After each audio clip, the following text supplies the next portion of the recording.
Hey fish friends and followers, welcome back to the channel. Today I'm going to profile a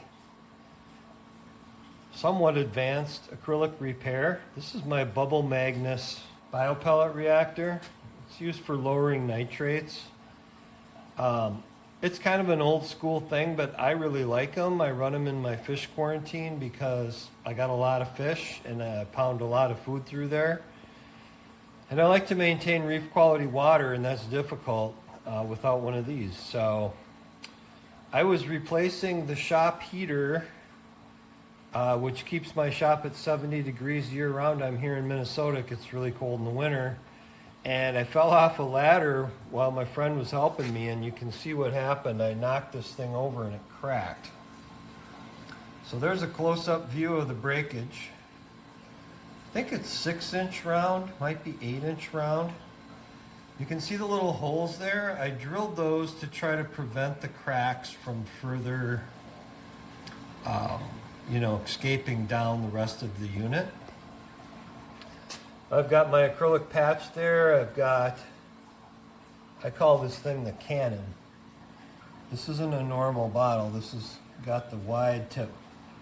So the reason is, I need to get a lot of glue on here fast, and then you can see that pile of the string over there. I tried bungee cords, I tried ratchet straps, everything was too big or too small. So my plan is get it glued up, and I'm going to put it upside down because my patch, you can see here, it fits really nicely. So I'm not only going to glue along here, but I'll glue all inside underneath too. So how do you bend acrylic? Well, you put it in the oven on a piece of parchment. I did mine at 325. It helps to have some cotton gloves because obviously it's real soft when it comes out. And it came out of the oven, and I used the piece itself to form it. And I just pushed and held. And then I got sick of holding it, so I ran it under some cold water.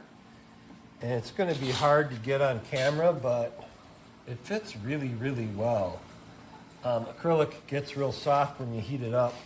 It's a little bit tricky if you haven't done it before because you don't want it too hot and you don't want it not hot enough. It's got to be right in that zone of pliability. Bad things happen if you get it too hot. Doesn't bond up right, and so on and so forth. This is just a scrap piece I had laying around. So I'm not quite sure how I'm going to do this film-wise because I'm only one guy.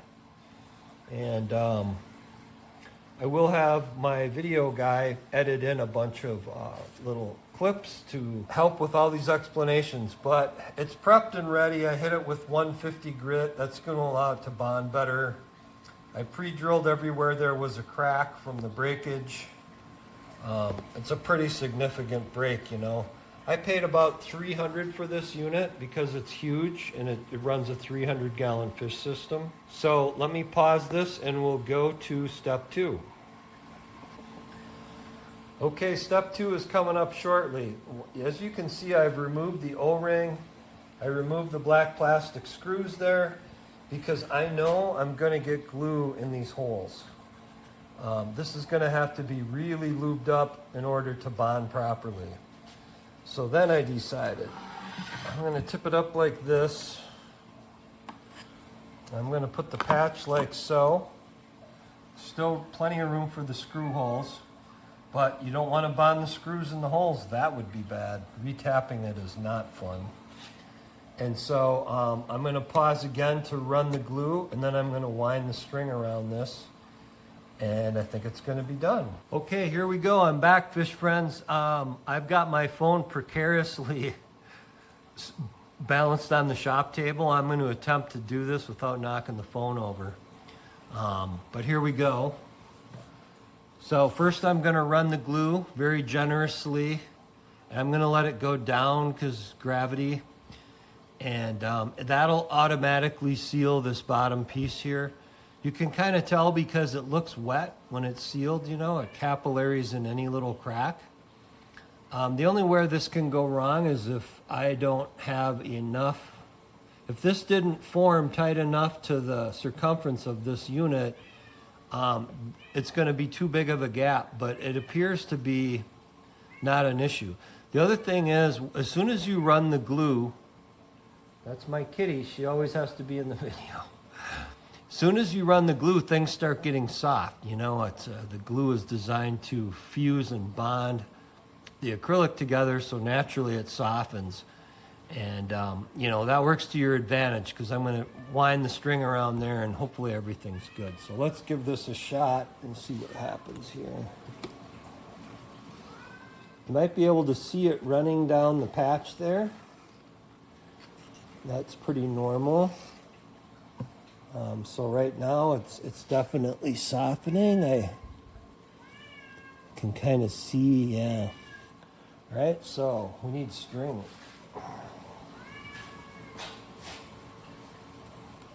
Incidentally, I've never attempted a repair like this before. This is a first-time one-off. So let's see how this goes. I want to get as much surface area covered as possible. Incidentally, I am a former fabricator. For 30 years, we made lots and lots of aquariums. Back in the day, as they say. Yeah, that's tightening up pretty nice. Got a lot of string here. I'm going to go ahead and cinch this down. Kitty, that's not a toy. Okay. Guess I didn't plan for this part. Keeping that as tight as possible. Wind that through.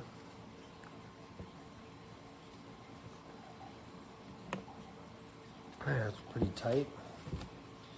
Okay, now I'm going to run more glue.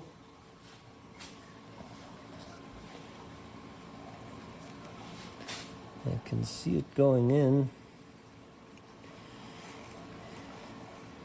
Unfortunately, it doesn't look, well, it's too early to tell, but over the actual breakage, I don't know if that is bonding the way I want it to. That's a little more difficult than originally thought, but isn't that always the case? I'm going to cut another piece of string here and wind it on there as tight as I can and see where that gets us. May or may not work. So I kind of want it in the middle. I don't know if you can see on camera how it squeezes out when you put pressure on it. You know, when you build an aquarium, the weight of the material itself, like when you're building the sides, is generally heavy enough. Now, something to point out here, I got sloppy with the glue because I knew I was going to need a lot to get it soft. And you can see on the table right here where it's wet. This is an acrylic top on this table, so hopefully this doesn't go off camera, but I just moved it to the metal part. This is actually my shop table that I custom made 30 years ago. And I got a Delta contractor saw is what we're actually sitting on here. Yeah, so this is the difficult part, is the tying of the knot, because you always lose a lot of the tension, but I'll try it again here. Let's see what happens. You know, it doesn't take that long to bond. I could sit here and hold the tension on this, or I could try to tie the knot and then come back with more glue again. You really can't overdo glue. Yeah,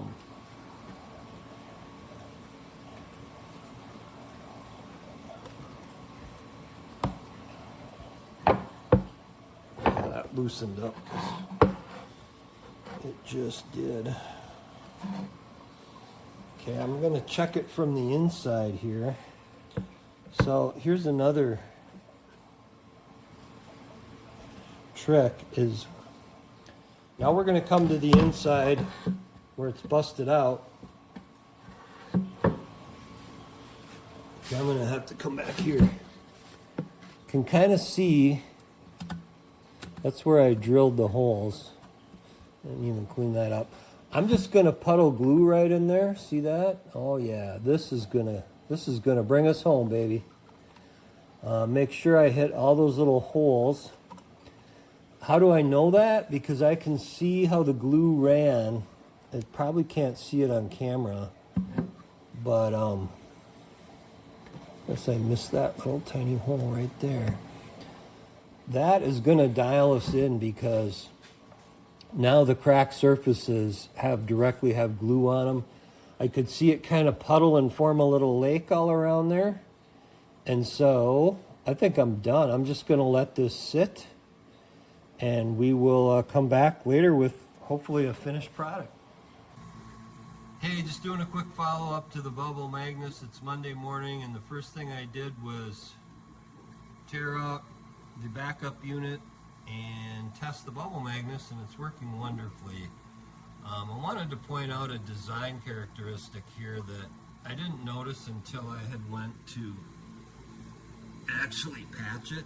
And you know, as far as like fixing and saving gear, it's not so much about the money, it's about, you know, it took a lot of energy to create the product, to throw it in a landfill. I guess I'm turning into my father. I hate seeing gear go to waste if it can be repaired. And anyway, look at the bottom there. You can see the bubbles bouncing in the little dome. This is a tough thing to fabricate. It's what makes the bubble magnets about twice as expensive as the comparable unit over here. These things aren't popular anymore, so I had a hard time locating them, but obviously the water comes in, it hits the dome, and look at the superior, you know, it's Blackbird. You'll be famous someday, I promise. Let me pan over here, and you can see how that's just flat. There's no dome.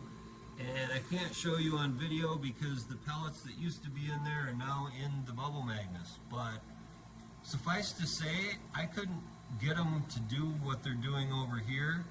I was shaking this unit, you know, I would come over and I would rock it back and forth and try to dislodge them to get them to float up.